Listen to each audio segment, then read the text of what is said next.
उसको दूसरा जो रास्ता है लेना होगा। ये देखिए नालियों का हाल विशाल, नालियां कहीं भी ऐसा नहीं लगता है कि पानी का फ्लो उनमें है।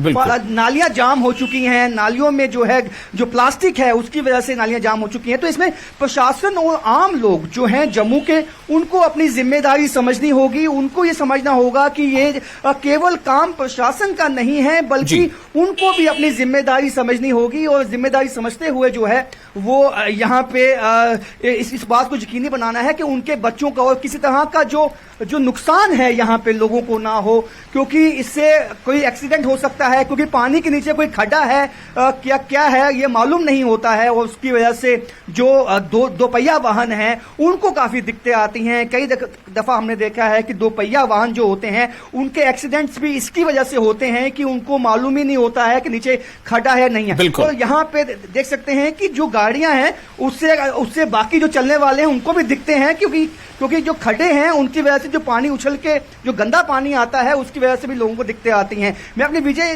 चांद से कहूंगा कि वो आपको दिखाएं कि ये नाली जो है ये बिल्कुल जाम हो चुकी है। और यहाँ तक कि ये कोशिश भी नहीं है कि यहाँ जो लोकल लोग हैं वो आए, कोशिश करें इस नाली को निकाल के, ताकि ये जो पानी लॉगिंग जो वाटर लॉगिंग हुई है ये खत्म हो जाए।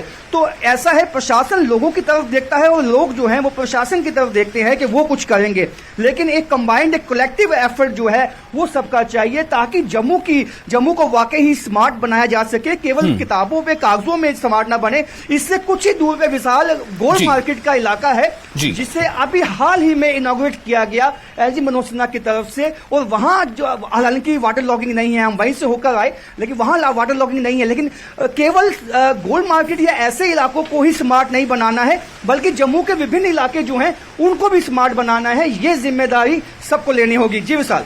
चलिए राजन, ये आपने सही कहा कि बारिश शुरू हुई है और बारिश से वहां पर जो इस वक्त जो स्थितियां हैं वो बिल्कुल सब सामने आ गई है कि कितना वहां पर इंतजाम उसको लेकर पहले से था या किस तरह की परेशानी है। ऐसा नहीं कि बारिश जो है अचानक आ जाती है, जैसा आपने पहले बताया कि जो मौसम विभाग उसने पहले इसके बारे में आगाही दी थी। शुक्रिया आपका हालात हमारे दर्शकों को दिखाने के लिए, बताने के लिए। और आगे बढ़ते हैं। द्रास, जुचेल और बेनबर्ग और बुश्कू वैली में हल्की बर्फबारी हुई है। हाईवे पर ट्रैफिक चंद घंटों के लिए रुक गई। सयाह गर्म चाय और कॉफी के साथ बर्फ से लुत्फानंदोज हो रहे हैं। ताम आज सुबह श्रीनगर से द्रास की तरफ जाने वाली ट्रैफिक को चलने की इजाजत दी गई और ट्रैफिक मामूल के मुताबिक चल रही है। इस मौसम में इतना जरूर है कि बाकी जो भी परेशानियां मकामी लोगों को आए या ना आए, लेकिन जो सयाह वहां पहुंचते हैं उन्हें ऐसे मौसम का इंतजार रहता है।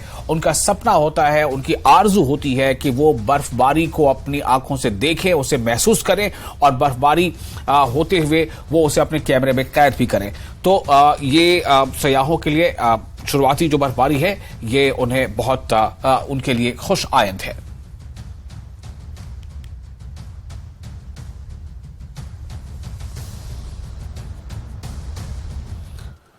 और सर्दी की लहर ने भद्रवाह के साथ साथ जो दूसरे भी इलाके हैं भद्रवाह और उससे मुल्हका इलाकों को अपनी लपेट में ले लिया है, क्योंकि पहाड़ियों पर ताजा बर्फबारी हुई है, जबकि मैदानी इलाकों में सुबह से मूसलाधार बारिश हो रही है। इत्तलात के मुताबिक भद्रवाह और इससे मुल्हका इलाकों बशमूल आशपति, कैलाश कुंड, चित्रगाला के ऊंचाई वाले इलाकों में सुबह से ताजा बर्फबारी भी हुई है।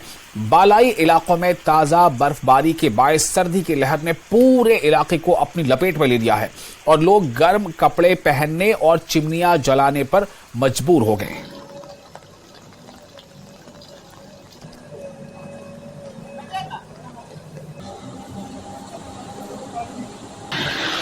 देखता हूँ कि पहली बार जो है इतनी सर्दी आ गई है, क्योंकि ऊपर जो पहाड़ में है, पहाड़ में तो बर्फबारी गिर रही है और नीचे इतनी ठंड है कि हमने दराज लगाने शुरू कर दिए और बुखारी का इंतज़ाम भी कर रहे हैं। अब ये सोच रहे हैं कि लकड़ी नहीं है हमारे पास, कुछ नहीं है, तो इतनी जल्दी सर्दी आ गई है कि हमारा घर से बाहर निकलना बहुत मुश्किल हो गया। इस अक्टूबर के महीने में बहुत सर्दी जो है वो हो गई। यहाँ भद्रवाह की मैं बात करूँ तो जो है अब इसमें जो है हम लोग जो हैं अपने घरों में जो है सीमित रह गए हैं, फिर से जो है गर्म कपड़े जो है निकाल दिए हैं और इस वक्त जो है इस बार इस साल जो है बहुत जल्दी जो है सर्दियों का मौसम जो है लगता है आ गया और उम्मीद है कि इस बार जो है ये सर्दियों का मौसम तवील होगा। और शोपिया के हिरपुरा में हल्की बर्फबारी शुरू, मुगल रोड पर ट्रैफिक की आमदोरफ्त बंद। इस वक्त की आपको अपडेट दे रहे हैं, जो जानकारी है उसके मुताबिक शोपिया के हिरपुरा में हल्की बर्फबारी हुई है, शुरू हो चुकी है। मुगल रोड पर ट्रैफिक की आमदोरफ्त बंद कर दी गई है। मुगल रोड पर ट्रैफिक की आमदोरफ्त बंद है। ये खबर शोपिया से। शोपिया के हिरपुरा में हल्की बर्फबारी शुरू हो चुकी है और इस वजह से मुगल रोड पर ट्रैफिक की आमदोरफ्त बंद है। तो इस रोड से होकर गुजरने वालों के लिए फिलहाल ये एक अहम खबर है। मुगल रोड पर ट्रैफिक की आमदोरफ्त बंद कर दी गई है। वजह है शोपिया के हिरपुरा में हल्की बर्फबारी।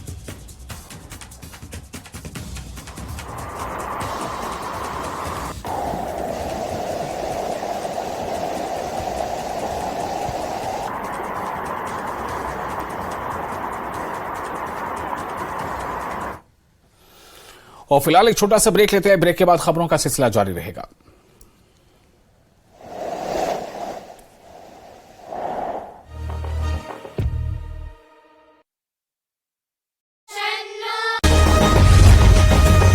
सोमवार की सुबह धरती का स्वर्ग पूरी तरह सफेद हो गया। ये जन्नत कही जाने वाली गुलमर्ग की तस्वीरें हैं, जहां नींद खुली तो लोगों ने आसमान पर बर्फ के फाहे गिरते देखे और देखते देखते पूरा इलाका बर्फ की सफेद चादर से ढक गया। सबसे ज्यादा बर्फबारी किंडोरी और अफरोद की चोटियों पर दर्ज की गई।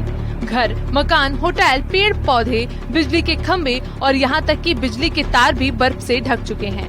दुनिया भर के सैलानी गुलमर्ग में बर्फबारी का मजा लेने आते हैं, जो इन तस्वीरों को देखने के बाद अब यहाँ खींचे चले आएंगे। गुलमर्ग के अलावा घाटी के दूसरे हिस्से में भी बर्फबारी शुरू हो चुकी है।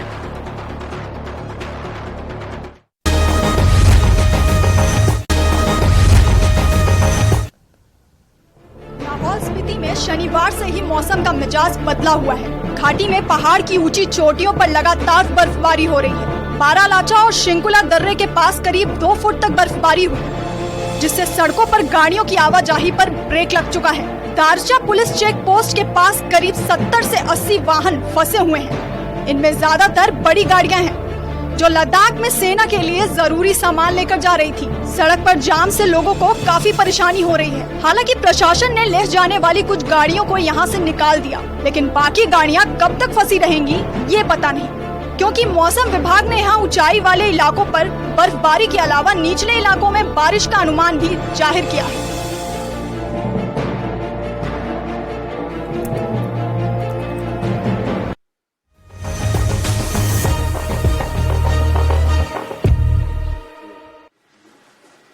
Mr. Schloss.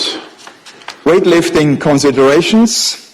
The IWF has made efforts to address the historical incidents of doping in the sport, including the full delegation of the anti-doping program to the International Testing Agency since 2020.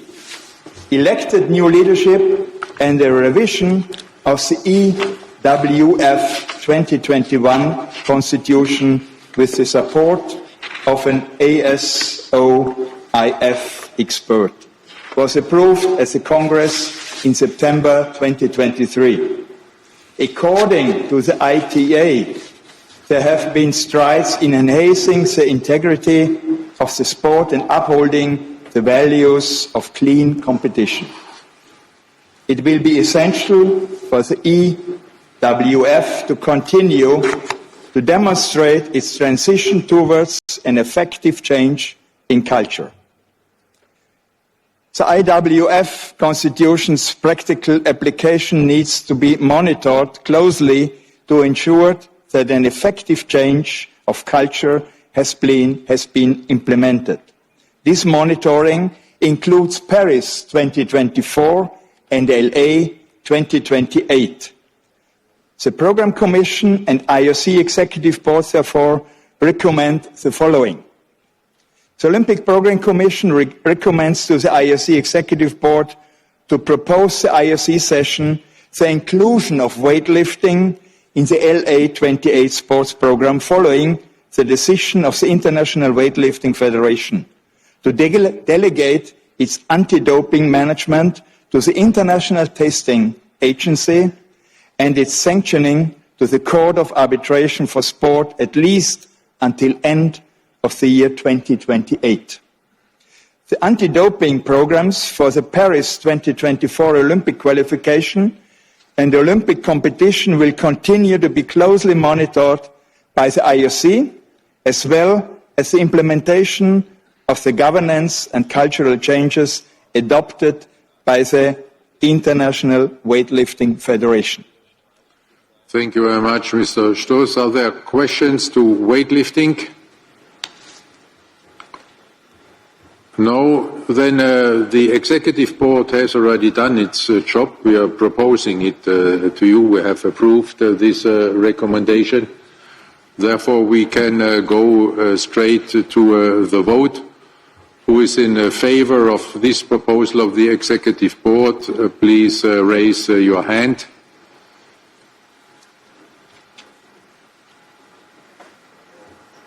Who is, thank you, who is against?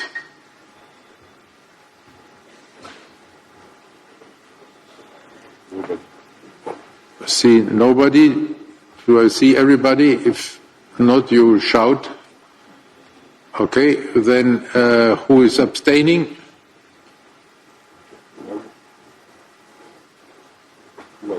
Then this is approved with one abstention.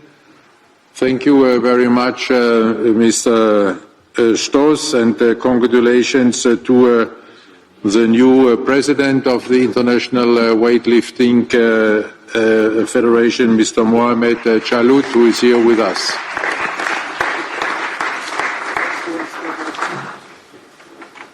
And now back to Mr. Stoß. I have to continue with the last one, I think. I also think so. Modern pentathlon considerations. In November 2022, the UIPM Congress approved the inclusion of the obstacles discipline into the UIPM competition rule and equipment. The modern pentathlon has expressed its commitment to optimization to ensure a more sustainable delivery model for the Olympic Games. In particular, for LA 2028, this includes the elimination of the fencing ranking round, which reduces the number of competition venues from 2 to 1, a reduction in the number of competition days, a review of the sole supplier agreements, and allowing flexibility in venue design to ensure the most cost-efficient venue model in LA 2028. As a result, the Programme Commission and the IOC Executive Board made the following recommendation. The IOC Executive Board recommends to the IOC session the inclusion of modern pentathlon in the LA 28 sports programme, with the assumption that the viability and cost efficiency of the one venue stadium concept in LA 2028 is assessed and agreed to by the IOC, OBS, UIPM and LA 28, and UIPM continues to implement the necessary changes in governance. It was also noted that without the exchange of riding in place of obstacle racing, the sport would not have been included in the programme. Thank you very much, Mr. Stoß. Are there questions with regard to modern pentathlon? No. Then we proceed with the vote also here. Who is in favor of this proposal made by the Executive Board? Please raise your hand. Thank you. Who is against? Are you holding your camera, Mr. Badbold, or who is against? No. Abstentions?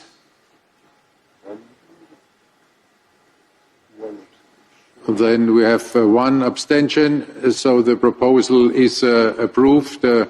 Thank you, Mr. Stoß. Congratulations to the Federation of Modern Pentathlon and its president Klaus Schormann, who is here with us,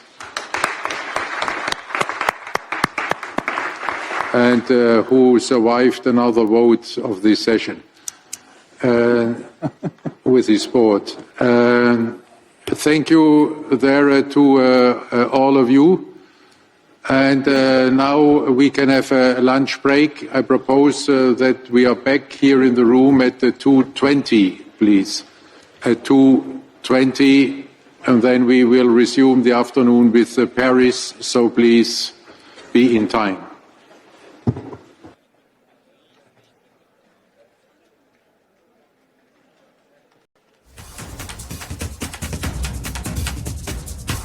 IOC यानी international Olympic committee ने एक बड़ा ऐलान किया है और ये ऐलान क्रिकेट के ताल्लुक से है। इंटरनेशनल ओलंपिक कमेटी ने यह ऐलान किया है कि क्रिकेट को ओलंपिक में शामिल किया जाएगा। क्रिकेट को ओलंपिक में शामिल किए जाने की मंजूरी का फैसला ले लिया गया है। 2028 में लॉस एंजलिस में ओलंपिक का होगा इनेकाद और 2028 ओलंपिक में क्रिकेट को शामिल किया जाएगा।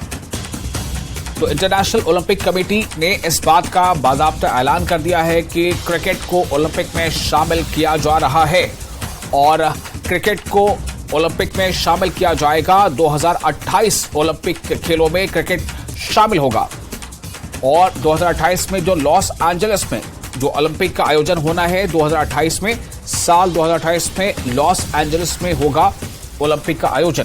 क्रिकेट को लेकर यह बड़ा ऐलान और IOC का अब हिस्सा होगा क्रिकेट। IOC में इंटरनेशनल ओलंपिक कमेटी ने इस बात का ऐलान कर दिया है कि ओलंपिक खेलों में क्रिकेट भी अब शामिल कर लिया जाएगा। 2028 में क्रिकेट ओलंपिक का हिस्सा होगा। 2028 में लॉस एंजलिस में होगा ओलंपिक का आयोजन, जिसमें क्रिकेट भी एक खेल के तौर पर उस पर शामिल रहेगा।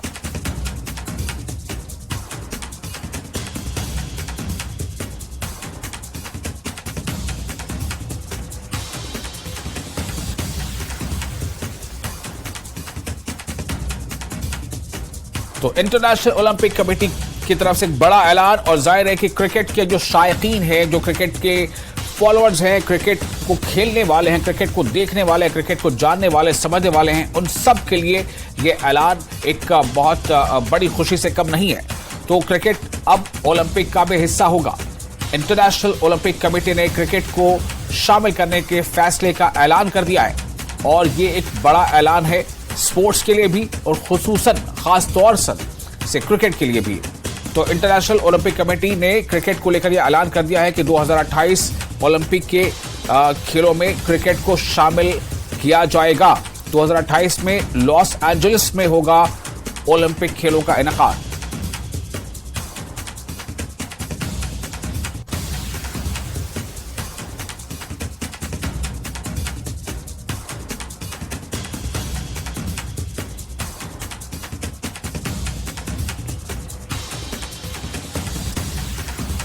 तो क्रिकेट के लिए एक बड़ी खबर, ओलंपिक ने भी क्रिकेट को अपना लिया। ओलंपिक ने, इंटरनेशनल ओलंपिक कमेटी ने क्रिकेट को ओलंपिक खेलों का हिस्सा बनाने के फैसले का ऐलान कर दिया है और यह ऐलान भी कर दिया गया है कि 2028 में जो ओलंपिक खेलों का आयोजन होगा उस पर क्रिकेट भी शामिल रहेगा। तो क्रिकेट की जो मकबूलियत है वो अब ओलंपिक में भी देखने को मिलेगी। जिस तरह से क्रिकेट मकबूल हो रहा है, एक के बाद एक कई देशों ने क्रिकेट खेल को अपनाया है और क्रिकेट में ये मकबूलियत, क्रिकेट की ये मकबूलियत लगातार बढ़ती जा रही है और अब इंटरनेशनल ओलंपिक कमेटी ने इस बात का ऐलान कर दिया है, इस फैसले का ऐलान कर दिया है कि क्रिकेट जो है ओलंपिक खेलों का हिस्सा होगा और 2028 में जो लॉस एंजलिस में ओलंपिक खेलों का आयोजन होगा उसमें क्रिकेट भी शामिल रहेगा।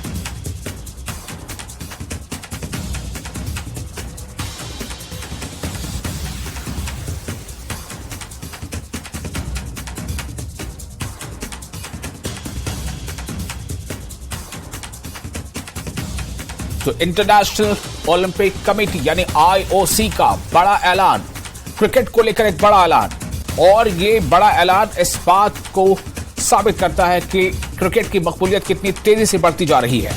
ओलंपिक जगत में एक बार फिर क्रिकेट का खेल देखने को मिलेगा। क्रिकेट के शौकीन के लिए एक बड़ी खबर। और इसी के साथ इस बुलेटिन में फिलहाल इतना ही, लेकिन न्यूज़ 18 JKLH पे लगातार बड़ी और अहम खबरों का सिलसिला जारी रहेगा।